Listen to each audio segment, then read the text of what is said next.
जय हिंद। आज के इस वीडियो में हम लोग देखेंगे बिहार पुलिस मध्य निश्चय सिपाही के लिए जीके के कुछ महत्वपूर्ण प्रश्न। दोस्तों, ये हमारा वीडियो का पार्ट नंबर 4 है। अगर आपने पिछले वीडियो अभी तक नहीं देखा है तो लिंक नीचे डिस्क्रिप्शन में दिया हुआ है।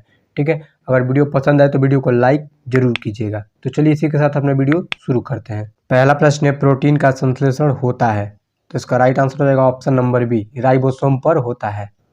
दूसरा प्रश्न है, माइटोकॉन्ड्रिया का संबंध किससे है, तो श्वसन से है, तो इसका राइट आंसर हो जाएगा ऑप्शन नंबर सी। तीसरा प्रश्न है, कोशिका के अंदर ऊर्जा का निर्माण किसके द्वारा होता है, तो माइटोकॉन्ड्रिया के द्वारा होता है, तो इसका राइट आंसर हो जाएगा ऑप्शन नंबर डी। चौथा प्रश्न है, पादप कोशिकाओं में डीएनए होता है, तो इसका राइट आंसर हो जाएगा ऑप्शन नंबर डी, सभी में, हरित लौह में भी, माइटोकॉन्ड्रिया में भी, केंद्रक में भी, सब में डीएनए मौजूद होता है। पांचवा प्रश्न है, मानव शरीर के कौन से अंग में लसिका श्वेत कोशिकाएं बनती हैं, तो इसका राइट आंसर हो जाएगा ऑप्शन नंबर बी, दीर्घास्थि में। ठीक है, मानव शरीर के दीर्घास्थि में लसिका कोशिकाएं बनती हैं, तो इसका राइट आंसर हो जाएगा ऑप्शन नंबर बी। छठा प्रश्न है, कोशिका सिद्धांत का प्रतिपादन किसने किया था, तो इसका राइट आंसर हो जाएगा ऑप्शन नंबर सी, स्लाइडेन और स्वान ने। ठीक है, सातवां प्रश्न है, अर्धसूत्री विभाजन पाया जाता है, तो अर्धसूत्री विभाजन किसमें पाया जाता है, तो तरुण पुष्प लसिकाओं में पाया जाता है, तो इसका राइट आंसर हो जाएगा ऑप्शन नंबर डी, तरुण पुष्प कलिकाओं में अर्धसूत्री विभाजन पाया जाता है।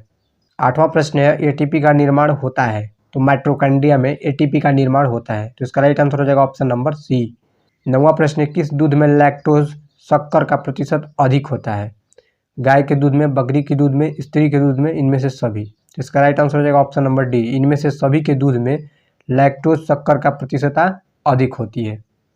10वां प्रश्न है, हाइड्रोफोबिया रोग होता है, तो विषाणु के द्वारा होता है, तो इसका राइट आंसर हो जाएगा ऑप्शन नंबर सी, हाइड्रोफोबिया रोग विषाणु के द्वारा होता है। 11वां प्रश्न है, सबसे ज़्यादा दिन तक जीवित रहने वाला पक्षी कौन सा है, तो इसका राइट आंसर हो जाएगा ऑप्शन सी, ऑस्ट्रिच। ठीक है, ऑस्ट्रिच बोले तो शुतुरमुर्ग। 12वां प्रश्न है, चमगादड़ किस वर्ग का प्राणी है, मोस्ट इंपॉर्टेंट प्रश्न आपका, तो आपका राइट आंसर हो जाएगा ऑप्शन नंबर ए, मैलेरिया वर्ग का प्राणी है। 13वां प्रश्न है, एथलीट फुट बीमारी होती है, किसके द्वारा एथलीट फुट बीमारी होती है, तो इसका राइट आंसर हो जाएगा ऑप्शन नंबर बी, फफूंद के कारण एथलीट फुट नामक बीमारी होती है। 14वां प्रश्न है, लीची में जो खाया जाने वाला भाग होता है उसे क्या कहा जाता है, तो उसे एरिल कहा जाता है, तो इसका राइट आंसर हो जाएगा ऑप्शन नंबर ए।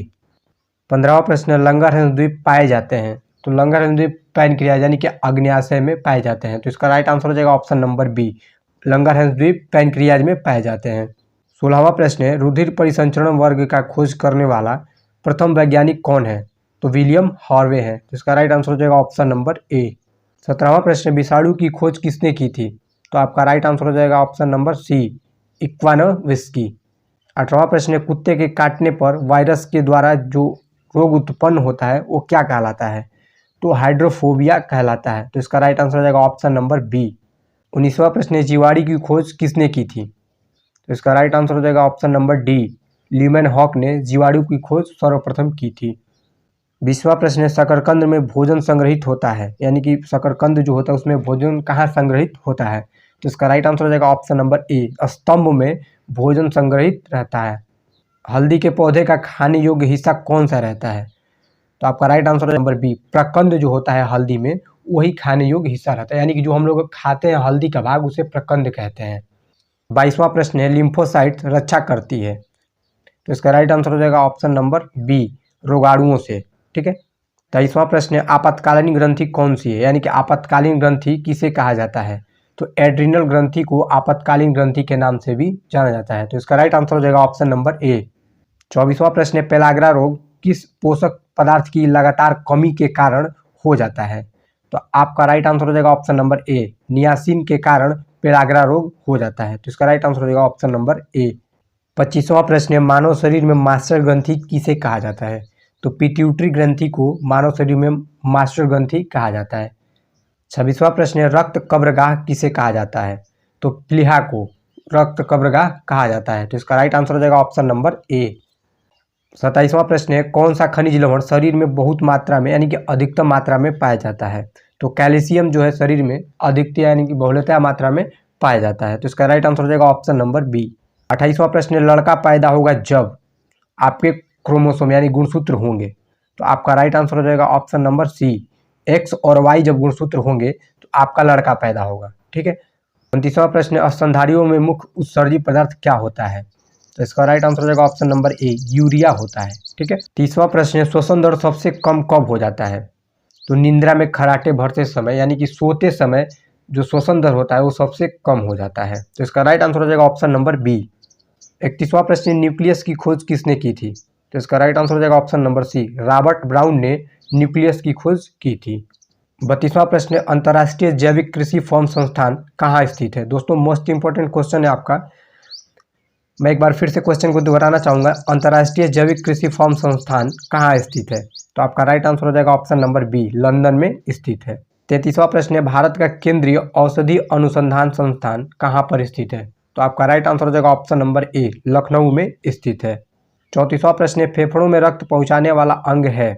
तो है दाया अलिंद। तो इसका राइट आंसर हो जाएगा ऑप्शन नंबर बी, दाया अलिंद के द्वारा ही फेफड़ों में रक्त पहुंचाया जाता है। 35वां प्रश्न है, रक्त का कौन सा कण जीवाणु से रक्षा करता है?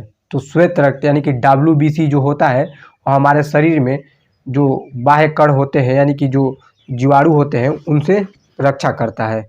36वां प्रश्न है, वायुमंडल में भारी गैस कौन सी है? तो इसका राइट आंसर हो जाएगा option number D, carbon dioxide, जो कि वायुमंडल की सबसे भारी गैस मानी जाती है।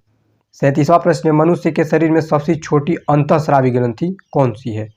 तो इसका राइट आंसर हो जाएगा ऑप्शन नंबर बी, पीयूष यानी कि पिट्यूटरी ग्रंथि जो होती है वो मानव शरीर की सबसे छोटी अंत यानी कि अंदर से स्रावित होने वाली ग्रंथि होती है। 38वां प्रश्न है, स्वस्थ मनुष्य के शरीर का तापमान कितना होता है? तो आपका राइट आंसर हो जाएगा option number A, 98.6 degree Fahrenheit. अगर सेल्सियस में बात किया जाए तो 37 डिग्री सेल्सियस। 39वां प्रश्न है, मानव शरीर को कितने निकोटिनिक अम्ल का प्रतिदिन आवश्यकता पड़ता है? तो आपका राइट आंसर हो जाएगा ऑप्शन नंबर बी, 15 ग्राम निकोटिनिक अम्ल का प्रतिदिन आवश्यकता पड़ता है। किसको? मानव शरीर को। ठीक है।